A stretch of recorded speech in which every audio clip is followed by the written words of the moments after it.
ինչից ես մակում եղել եմ նաև Գլխավոր ասամբլեայի փոխնախագահ եւ Գլխավոր կոմիտեի անդամ, որը հաստատում է ՄԱԿ-ի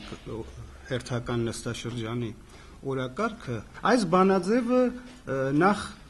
վերջին անգամ տարածվել է Գլխավոր ասամբլեայում որպես պաշտոնական փաստաթուղթ եւ որպես բանաձևի նախագիծ հունիսի 29-ին։ Եվ որ սա օրակարգի հարց էր, ուրեմն սկսենք նրանից, որ նման նախաձեռնությամբ Ադրբեջանը հանդես եկավ 2005 թվականի վերջերին եւ 2006 թվականին հաջողացրեց ուրեմն օրակարգ մտցնել այս հարցը, ու ասեմ մի տրուկ կա ՄԱԿ-ում ընդունված, բանաձևը մտավ, վերջին նախադասությամբ ընդամենը գրվում է, որ Գլխավոր ասամբլեան հետամուտ կլինի հարցին, կամ Գլխավոր ասամբլեան առաջարկում է ներառել հաջորդ նստաշրջան, եւ դրանով այդ հարցը տարի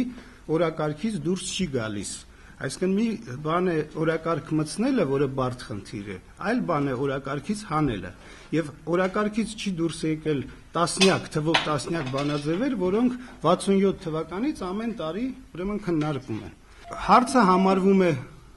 սպառված, երբ խնդրո առարկան, որի վերաբերյալ բանաձև է ընդունվել, ուրեմն արդեն լուծում է ստացել։ Այսօր ընթանում է ՄԱԿ-ի Գլխավոր ասամբլեայի 64-րդ նստաշրջանը, որը այսօր երեկոյան կփակվի, կսպառի օրակարգը, իսկ երեքշաբթի օրը, ինչպես ՄԱԿ-ի կանոնադրությամբ ամեն տարվա սեպտեմբերի 2-րդ երեքշաբթի օրը կբացվի հերթական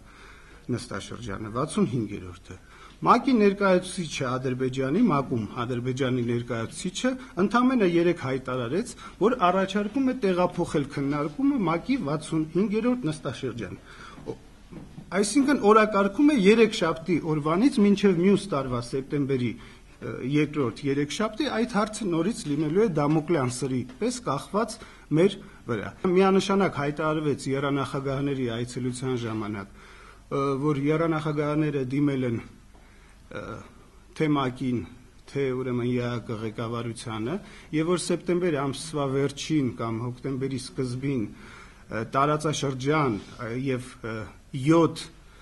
խնդրո առարկա տարածքներ կուղարկվի փաստահավաք առաքելություն, որը կներառի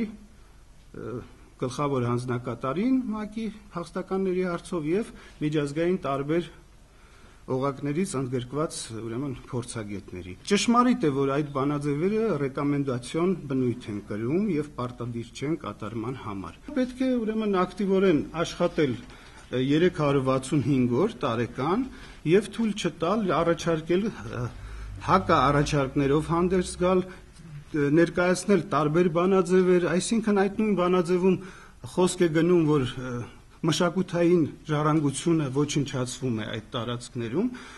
երբ հայկական պատվիրակությունը կարող էր տարիներ առաջ նոր ջուղայի խաչքարների հետ կապված հանդես գար նման բանաձևով նույն խորագրի ներքո եւ կստանար նույն աջակցությունը միջազգային հանրության կողմից։ ՄԱԿ-ում Ադրբեջանի պատվիրակությունը 2008 թվականի սկզբին ակտիվորեն առաջ էր քաշում այս բանաձևը։ 2 տարի անց մենք ասում ենք ինչպես եղավ, որ եղավ։